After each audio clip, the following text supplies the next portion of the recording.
हाँ तो चलिए फाइनली प्यारे बाबू आज की इस क्लास में हम लोग पढ़ने वाले हैं क्लास 12 हिंदी के मोस्ट वीवीआई ऑब्जेक्टिव क्वेश्चन को, जो कि आपके 6 फरवरी और 8 फरवरी के फाइनल एग्जाम के लिए काफ़ी ही महत्वपूर्ण है। तो आप सभी प्यारे बाबू लोग क्लास को शुरू से लास्ट तक देखिएगा और लास्ट में बताइएगा कि आप कितना प्रश्न सही कर पाए हैं। तो चलिए क्लास को स्टार्ट करें। उनसे पहले मैं बता दूँ, अगर आप अपनी तैयारी बिल्कुल फ्री PDF के साथ करना चाहते हैं तो आप CKS ऑनलाइन क्लासेस को जरूर सब्सक्राइब करके जुड़िए और सब्सक्राइब करके एक बार कमेंट में आई एम न्यू स्टूडेंट से जरूर लिखिएगा, क्योंकि आप लोग की तैयारी जो यहाँ पर फ्री ऑफ कोर्स कराई जाती है, एक भी पैसा आप लोग का नहीं लगता है PDF या क्लास का। अगर आप तैयारी करना चाहते हैं तो आप सब्सक्राइब करके जरूर कमेंट में आई एम न्यू स्टूडेंट से लिखिएगा। चलिए हम क्लास को स्टार्ट करते हैं। उनसे पहले आप जल्दी से एक बार क्लास को भी लाइक कर लीजिए, साथ ही साथ अपने दोस्तों को क्लास को जरूर शेयर कर दीजिएगा। चलिए तो क्लास को स्टार्ट करते हैं और आज का पहला नंबर प्रश्न पढ़िए और चैट सेक्शन में आंसर लगाते चलिएगा। आज का पहला प्रश्न है कि आंखों का तारा होना मुहावरे का अर्थ है। चलिए तो ये प्रश्न आपके व्याकरण से आता है, जिसमें से आप लोग का 60 व्याकरण एग्जाम में रहेगा और 40 क्या है बुक से आपका क्वेश्चन रहेगा। तो चलिए बताइए आप लोग कि आंखों का तारा होना मुहावरे का अर्थ है। तो आंखों का तारा मुहावरे का अर्थ क्या होगा? प्रिय होना। ऑप्शन सी यहाँ पर क्या है आप लोग का सही जवाब। अगला क्वेश्चन है बाल कृष्ण भट्ट की रचना बातचीत की कौन सी विधा है? बताइए बाल कृष्ण भट्ट की रचना बातचीत साहित्य की कौन सी विधा हो जाएगा?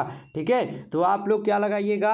ललित निबंध। ऑप्शन डी यहाँ पर आप लोग का सही जवाब हो जाएगा। अगला क्वेश्चन है जयप्रकाश नारायण को कौन सा पुरस्कार मिला था? चलिए बताइए आप लोग कि जयप्रकाश नारायण को कौन सा पुरस्कार मिला था? तो जयप्रकाश नारायण जी को भारत रत्न पुरस्कार मिला था। ऑप्शन डी यहाँ पर आप लोग का सही जवाब हो जाएगा।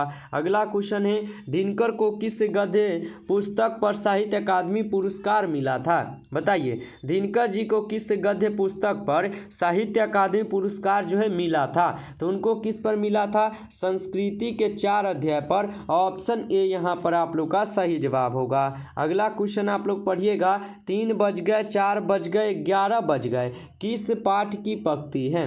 बताइए 3 बज गए 4 बज गए 11 बज गए किस पाठ की पंक्ति हो जाएंगे? तो यह आपके हैं रोज के। ऑप्शन ए यहाँ पर आप लोग का सही जवाब होगा। अगला क्वेश्चन है जहाँ भय है वहाँ मेधा नहीं हो सकती किस पाठ की उक्ति है? बताइए जहाँ भय है वहाँ मेधा नहीं हो सकती किस पाठ की उक्ति हो जाएंगे? तो यह किस पाठ की उक्ति है? शिक्षा पाठ के। ऑप्शन सी यहाँ पर आप लोग का सही जवाब होगा, याद रखिएगा। चलिए अगला क्वेश्चन है कि परम पंचशील नाट्य किसने लिखा? बताइए कि परम पंचशील नाट्य पुस्तक किसने लिखा है? यह लिखे हैं आपके कौन? तो जगदीश चंद्र माथुर जी। ऑप्शन ए यहाँ पर सही है। अगला क्वेश्चन है सभा शब्द कौन संज्ञा है? बताइएगा आप लोग कि सभा जो होता है यह कौन सा संज्ञा होगा? तो सभा शब्द जो है समूहवाचक संज्ञा है। ऑप्शन ए यहाँ पर सही जवाब है। अगला क्वेश्चन आप लोग पढ़िए ज्ञानेंद्र पति का निवास स्थान कहाँ है? बताइए ज्ञानेंद्र पति जी का निवास स्थान कहाँ पर हो जाएगा? ठीक है, चलिए तो ज्ञानेंद्र पति जी का निवास स्थान कहाँ पर है? वाराणसी में। ऑप्शन बी यहाँ पर आप लोग का सही जवाब होगा। चलिए अगला क्वेश्चन है आप लोग इसका आंसर जल्दी से कमेंट कीजिए। उदय प्रकाश का जन्म कब हुआ था? ठीक है, चलिए तो उदय प्रकाश का जन्म कब हुआ है? आप सभी प्यारे बाबू को इसका आंसर कमेंट में बताना है। देखते हैं कितने प्यारे बाबू जो है ना इसका आंसर दे पाते हैं कमेंट सेक्शन में। चलिए अगला क्वेश्चन है ओठ चबाना मुहावरे का अर्थ है, बता दीजिएगा। ठीक है, चलिए ओठ चबाना मुहावरे का अर्थ क्या होता है? तो इसका अर्थ होता है क्रोध प्रकट करना। ऑप्शन सी यहाँ पर सही जवाब है। अगला क्वेश्चन खून का घूंट पीना मुहावरे का अर्थ है, बता दीजिए। खून का घूंट पीना मुहावरे का अर्थ क्या होता है? तो गुस्सा पच जाना। ऑप्शन बी यहाँ पर आप लोग का सही जवाब है, याद रखिएगा। चलिए अगला क्वेश्चन पढ़िए कि काल के कितने भेद होते हैं? बता दीजिएगा काल के कुल कितने भेद होते हैं? तो आप लोग क्या बताइएगा? काल के यहाँ पर कुल 3 भेद होते हैं। ऑप्शन सी यहाँ पर सही जवाब होगा। अगला क्वेश्चन पढ़िए कि अर्थ के आधार पर संज्ञा के कितने भेद है? बताइए अर्थ के आधार पर संज्ञा के कितने भेद होते हैं? तो आप लोग लगाइएगा अर्थ के आधार पर संज्ञा के कुल 2 भेद है। ऑप्शन बी यहाँ पर सही जवाब होगा, याद रखिएगा। अगला क्वेश्चन दलित साहित्य का सौंदर्य शास्त्र किसकी रचना है? बता दीजिए दलित साहित्य का सौंदर्य शास्त्र किसकी रचना हो जाएगा। ठीक है, तो यह रचना किसकी है, ओम प्रकाश वाल्मीकि जी का है। ऑप्शन ए यहाँ पर आप लोग का सही जवाब है। अगला क्वेश्चन है, जो सब कुछ जानता हो उसके लिए एक शब्द होगा। बताइए, जो सब कुछ जानता हो उसके लिए एक शब्द क्या होगा। तो जो सब कुछ जानता है उसके लिए एक शब्द होता है क्या, तो आप लोग लगाइएगा उसके लिए सर्वज्ञ होगा। ऑप्शन बी यहाँ पर सही जवाब है। अगला क्वेश्चन पढ़िएगा आप लोग, यहाँ पर ईश्वर पर विश्वास रखने वाला का एक शब्द होगा। बताइए, ईश्वर पर विश्वास रखने वाला के लिए एक शब्द क्या होता है, उनके लिए एक शब्द क्या होगा, आस्तिक हो जाएगा। ऑप्शन बी यहाँ पर आप लोग का सही जवाब है, याद रखिएगा। अगला क्वेश्चन है कि प्राकृतिक वर्णन से संबंधित कविता कौन है। बताइए, प्राकृतिक वर्णन से संबंधित कविता कौन होगा। ठीक है, चलिए, तो यहाँ पर प्राकृतिक वर्णन से संबंधित कविता कौन है, उषा है। ऑप्शन ए यहाँ पर सही जवाब, याद रखिएगा। साथ ही साथ गांव का घर ज्ञानेंद्र पति जी का है और प्यारे नन्हे बेटे को विनोद कुमार शुक्ल जी का है और अधिनायक रघुवीर सहाय जी का है। इनको भी आप लोग जरूर रिवाइज करके याद रखिएगा। ठीक है, चलिए अगला क्वेश्चन है, इत्यादि शब्द का संधि विच्छेद है। बता दीजिएगा इत्यादि का संधि विच्छेद। इत्यादि का संधि विच्छेद होता है इति जोरादि। ऑप्शन बी यहाँ पर आप लोग का सही जवाब है। ठीक है, चलिए अगला क्वेश्चन है, गायक शब्द का संधि विच्छेद है। बता दीजिएगा गायक शब्द का संधि विच्छेद। तो गायक शब्द का संधि विच्छेद पूछे तो गौ जोर अक लगाइएगा। ऑप्शन बी यहाँ पर सही जवाब होगा, याद रखिएगा। अगला क्वेश्चन है आप लोग का कि पारामर्थ शब्द का संधि विच्छेद है। बताइए, पारामर्थ शब्द का संधि विच्छेद। तो पारामर्थ का संधि विच्छेद होता है परम जोर अर्थ। बाबू ऑप्शन ए लगा रहे हैं तो बिल्कुल सही जवाब है। अगला क्वेश्चन पढ़िए, विद्यार्थी शब्द का संधि विच्छेद है। बता दीजिएगा। ठीक है, चलिए विद्यार्थी शब्द का संधि विच्छेद क्या होगा, तो आप लोग लगाइएगा विद्यार्थी का होता है विद्या जोर अर्थी। ऑप्शन बी यहाँ पर क्या है, सही जवाब। ठीक है, चलिए अगला क्वेश्चन, आखिरी कलाम के रचयिता कौन है। बताइएगा आप लोग आखिरी कलाम के रचयिता कौन होगा। तो आखिरी कलाम के रचयिता मलिक मोहम्मद जायसी जी है, याद रखिएगा।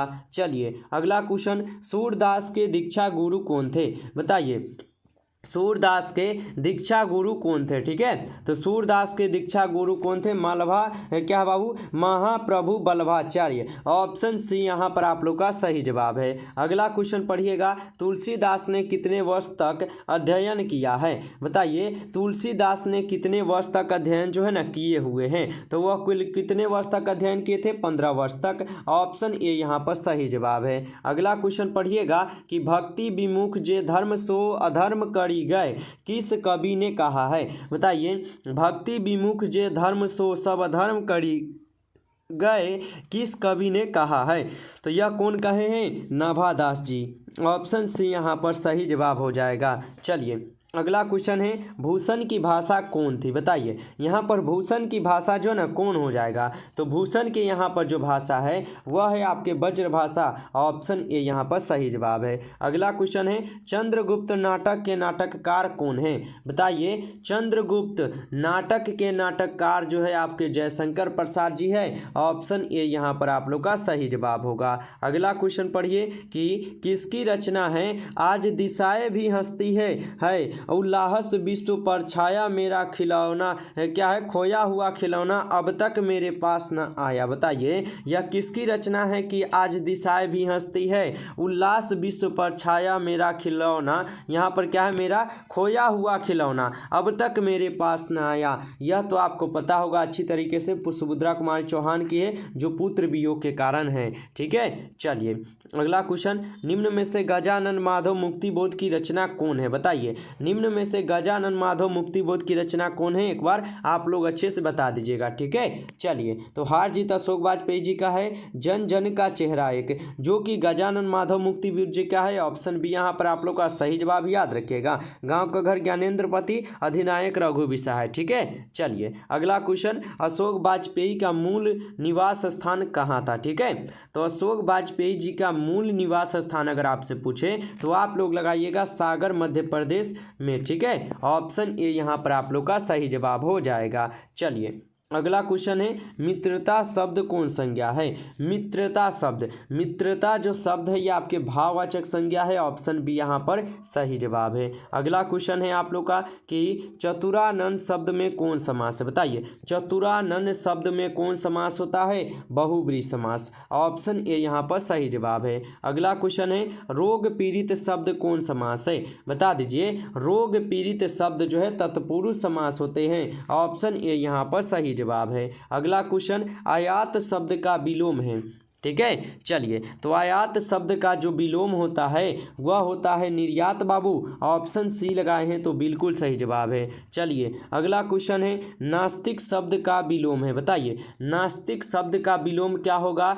तो आप लोग क्या लगाइएगा, विलोम यानी आपको क्या करना है, उल्टा करना है। तो नास्तिक का आस्तिक होगा। ऑप्शन ए क्या है, सही जवाब है, याद रखिएगा। चलिए, अगला क्वेश्चन कि उमस शब्द का विलोम है, उमस, ठीक है। उमस का विलोम पूछे तो आप लोग यहाँ पर ठंडक लगाइएगा। ऑप्शन ए यहाँ पर सही है। चलिए, अगला क्वेश्चन पढ़िए कि गरीब शब्द का विलोम है, बताइए। गरीब शब्द का विलोम क्या होगा, ठीक है। चलिए, गरीब शब्द का विलोम अमीर होता है। ऑप्शन डी सही जवाब है। अगला क्वेश्चन टेढ़ी खीर होना मुहावरे का अर्थ है, बता दीजिए, ठीक है। चलिए, टेढ़ी खीर होना मुहावरे का अर्थ जो है ना क्या होगा, तो आप लोग बताइएगा। टेढ़ी खीर होना मुहावरे का अर्थ होता है कठिन कार्य करना। ऑप्शन ए यहाँ पर सही जवाब है। अगला क्वेश्चन मुट्ठी में करना मुहावरे का अर्थ है, बता दीजिए। मुट्ठी में करना, ठीक है। मुट्ठी में करना यानी वश में करना। ऑप्शन डी क्या है आप लोग का सही जवाब। अगर अभी तक आप लाइक नहीं किए हैं बाबू, लाइक नहीं किए क्लास को, तो जरूर लाइक कर लीजिए।